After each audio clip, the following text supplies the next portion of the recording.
इस साल के जी मेंस के जनवरी सेशन में मैथ्स में 2D ज्योमेट्री से एक क्वेश्चन आया हुआ था। अगर तुम्हें 2D ज्योमेट्री के कॉन्सेप्ट्स याद हैं और उसकी अच्छी प्रैक्टिस है तो ये क्वेश्चन आसानी से सॉल्व हो जाता, नहीं तो काफी टाइम लेता। तो क्वेश्चन मैंने अपलोड कर दिया है, तुम क्वेश्चन देखो और उसे सॉल्व करने की कोशिश करो। इस क्वेश्चन पर मैंने एक शॉर्ट वीडियो भी बनाया है, लेकिन उसमें कॉन्सेप्ट्स का एक्सप्लेनेशन नहीं है। इस वीडियो में मैं कॉन्सेप्ट को भी एक्सप्लेन करूंगा। अब इसका स्टेप बाय स्टेप सॉल्यूशन देखते हैं। अब इस क्वेश्चन में एक सर्कल दे रखा है जिसकी equation x square plus y square equal to 4 है।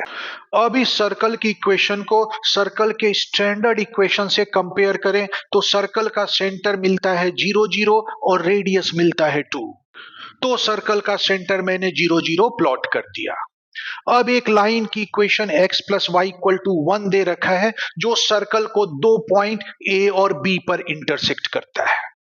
अब ए बी सर्कल का कॉर्ड होगा, तो क्वेश्चन में दे रखा है कि ए बी कॉर्ड के मिड पॉइंट पर कॉर्ड के परपेंडिकुलर एक लाइन ड्रॉ की जाती है जो सर्कल को सी और डी पर इंटरसेक्ट करता है। तो सर्कल की प्रॉपर्टी से हमें पता है कि सर्कल के किसी भी कॉर्ड का जो परपेंडिकुलर बाइसेक्टर है वो सर्कल के सेंटर से भी पास होता है। इसलिए गिवन लाइन जो कि सर्कल को सी और डी पर इंटरसेक्ट कर रहा है वो सर्कल के सेंटर से भी पास होगा। सर्कल के सेंटर को मैंने ओ से लेबल कर दिया है। अब क्वेश्चन में तुमसे पूछा है कि क्वाड्रिलेटरल CADB का एरिया क्या होगा। तो क्वाड्रिलेटरल CADB का जो एरिया है वो ट्राइंगल CAD का एरिया और ट्राइंगल CBD का एरिया, इन दो ट्राइंगल के एरिया के सम के इक्वल होगा। अब दोनों ट्राइंगल के एरिया को ऑब्जर्व करो। तो ट्राइंगल CAD को अगर मैं देखूं तो CD को अगर बेस लो तो AP इस पर परपेंडिकुलर है, इसलिए AP इसकी हाइट हुई। इसी तरह से दूसरा ट्राइंगल CBD को देखो और इसमें भी CD को बेस लो तो BP इस पर परपेंडिकुलर है, इसलिए BP इस ट्राइंगल का हाइट हुआ। और P क्योंकि AB का मिड पॉइंट है, इसका मतलब AP की वैल्यू और BP की वैल्यू सेम होगी। इसका मतलब दोनों ट्राइंगल में बेस की लेंथ सेम है और दोनों ट्राइंगल में हाइट की लेंथ सेम है। इसका मतलब हुआ कि दोनों ट्राइंगल का एरिया सेम है। तो अगर मैं एक ट्राइंगल का एरिया निकाल लूं तो मुझे दूसरे ट्राइंगल का एरिया भी मिल जाएगा और फिर जब उसे ऐड कर दूंगा तो रिक्वायर्ड क्वाड्रिलेटरल का एरिया मिल जाएगा। अब देखो मैं एक ट्राइंगल का एरिया कैसे निकाल सकता हूं। तो क्योंकि CD वाली लाइन जो है सेंटर से पास होता है तो ये इस सर्कल का डायामीटर हुआ। तो CD की लेंथ 2 इंटू रेडियस मतलब 2 इंटू 2 मतलब 4 यूनिट होगा। अब राइट ट्राइंगल OPB को कंसीडर करो। OB सर्कल का रेडियस है तो इसकी वैल्यू मुझे पता है और OP जो है वो सर्कल के सेंटर O से लाइन AB पर डाला गया परपेंडिकुलर है। तो क्योंकि O पॉइंट का कोऑर्डिनेट पता है और AB लाइन की इक्वेशन पता है तो पॉइंट और लाइन के बीच डिस्टेंस फॉर्मूला से हम OP की वैल्यू निकाल सकते हैं। तो मुझे इस राइट ट्राइंगल में OB की वैल्यू पता है, मैं OP की वैल्यू निकाल सकता हूं, तो फिर पाइथागोरस थ्योरम का यूज करके मैं BP की भी वैल्यू निकाल सकता हूं।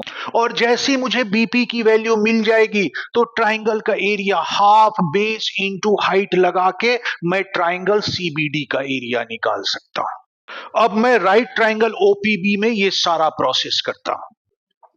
तो OB की वैल्यू सर्कल के रेडियस के इक्वल है, मतलब ये 2 यूनिट होगा। अब क्योंकि OP लाइन AB के परपेंडिकुलर है तो पॉइंट और लाइन के बीच डिस्टेंस फॉर्मूला लगा देते हैं। तो उसमें क्या होता है कि लाइन की इक्वेशन में पॉइंट के कोऑर्डिनेट पुट कर देते हैं और divided by under root A square plus B square, मतलब x के कोफिशिएंट का स्क्वायर प्लस y के कोफिशिएंट का स्क्वायर पूरे का अंडर रूट, और इसकी जो मॉड्यूलस वैल्यू होती है वही डिस्टेंस होता है पॉइंट का लाइन से। तो यहां पर लाइन की equation x plus y equal to 1 है, जिसे स्टैंडर्ड फॉर्म में लाने के लिए क्या करता हूं, 1 को लेफ्ट साइड ले आता हूं, तो equation x plus y minus 1 equal to 0 होगी। अब इसमें ये फॉर्मूला अप्लाई कर देता हूं, तो x और y की जगह पॉइंट O का कोऑर्डिनेट डाल देता हूं, जो कि 0 0 है। तो x की जगह 0 पुट किया, y की जगह 0 पुट किया, तो 0 प्लस 0 और ये -1 आ गया, डिवाइडेड बाय अंडर रूट के अंदर x के कोफिशिएंट का स्क्वायर प्लस y के कोफिशिएंट का स्क्वायर, मतलब 1 प्लस 1। तो इसको सॉल्व करूंगा तो आंसर आ गया 1 अपॉन रूट 2। क्योंकि ये मॉडुलस वैल्यू होती है तो साइन पॉजिटिव ही आता है, तो ये हो गया 1 अपॉन रूट 2। तो ओपी की वैल्यू 1 अपॉन रूट 2 आ गई। अब मैं राइट ट्राइंगल ओपीबी में पाइथागोरस थ्योरम लगा देता हूं, तो जो होगा OB square minus OP square equal to BP square. अब मैं इनकी वैल्यू पुट कर देता हूं, तो ओबी की वैल्यू 2 है तो ओबी स्क्वायर 4 हो जाएगा, ओपी की वैल्यू 1 बाई रूट 2 है तो ओपी का स्क्वायर 1 बाई 2 हो जाएगा। तो इसको सॉल्व करूंगा तो बीपी स्क्वायर आ जाएगा 7 बाई 2, तो बीपी की value under root 7 by under root 2 हो जाएगी। अब ट्राइंगल सीबीडी में मैं एरिया का फॉर्मूला लगा देता हूं, तो वो होगा हाफ बेस इनटू हाइट। तो अगर बेस को मैंने सीडी लिया तो जो उसकी हाइट होगी वो बीपी होगा। अब मैं इसमें वैल्यू पुट कर देता हूं, तो ये हो जाएगा 1 बाई 2 इंटू सीडी की वैल्यू देखो 4 है तो वो पुट कर दिया, इंटू बीपी की वैल्यू रूट 7 बाई रूट 2 निकली है तो वो पुट कर दिया। अब इसे मैं सॉल्व करूंगा तो मुझे वैल्यू मिल जाएगी रूट 2 इंटू रूट 7, जो कि हो जाएगा रूट 14।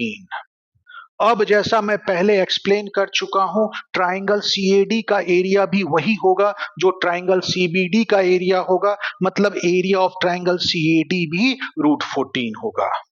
तो क्वाड्रिलेटरल सीएडीबी का जो एरिया होगा इन दोनों ट्राइंगल के एरिया का सम होगा, मतलब रूट 14 प्लस रूट 14, तो ये हो जाएगा 2 रूट 14। तो क्वाड्रिलेटरल सीएडीबी का एरिया 2 रूट 14 होगा, और इसका मतलब हुआ कि इसका फोर्थ ऑप्शन करेक्ट होगा।